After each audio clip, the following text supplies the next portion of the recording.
So Jared, one thing that most people, wish in a good horror film is to have either a good heroic scene or a good death scene. Yeah. Right? You read the script. I don't want you to reveal which you get, but were you pretty happy with it? I was extremely happy with it. I mean, I wanted to be a part of the movie even before I really watched the movie because I was a fan of the director's work and of the production company's work, and I was like, man, like, judging by their past, this is bound to be good, and I like Friday the 13th. And then I read the script and read the character, and I was like, dude, I get to do some rockin' stuff. And just to talk about the heroic part, I get to fight Jason. I mean, I get to stand there with Jason Voorhees, and they get to go, action, and then I'm like, all right, let's go. And there were parts where I'd kind of sit there, and for the most part, when you're working, you have your lines, and you have your marks, and you're like, okay, you're in their lights. You're like, all right, I have to get on my light. But every now and again, we do a shot where Jason and I are about to face off, and so we're kind of like warming up and getting pumped up, and they're spraying us down with water and dirt and blood, and you kind of sit there and you're like, this is way cool. Like, I can't wait to watch this, And there were a few parts they had playback.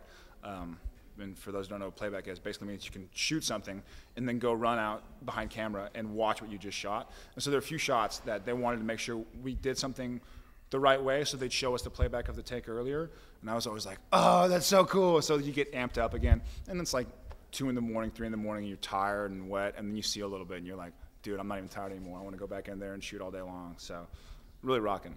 What's been one of your favorite Friday the 13th kills? You know what? I gotta go with the arrow through the neck. Yeah, from the first Friday the 13th. I think that was the goofy one we all kind of knew was coming. I want to go back and watch it now, and knowing what I know about sort of the filming process and the makeup process, see if I can see how cheesy or corny it is. But that'd have to be my favorite. Obviously, the ones from the new movie are ridiculous, but I don't know exactly what I'm allowed to give away or not give away. I don't want to like walk outside of the producers going like, "You're getting sued."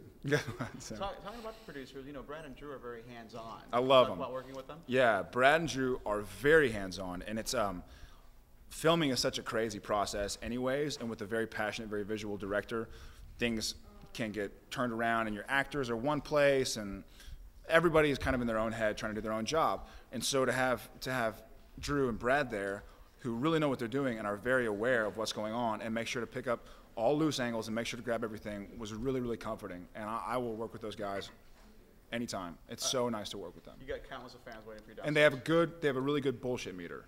Yeah. If that makes any sense. Like, a lot of times you'll shoot something and no one has the guts to say, like, dude, you're bullshitting. Or that's when I'm watching you in a movie and I go, bullshit. I probably just said bullshit a lot. So anyways, they could, between a take, they were like, BS, You're like, all right, I'll do it better. So then you go do it better. Good deal. Have fun downstairs. Thanks, man. Thank you. Thanks, guys.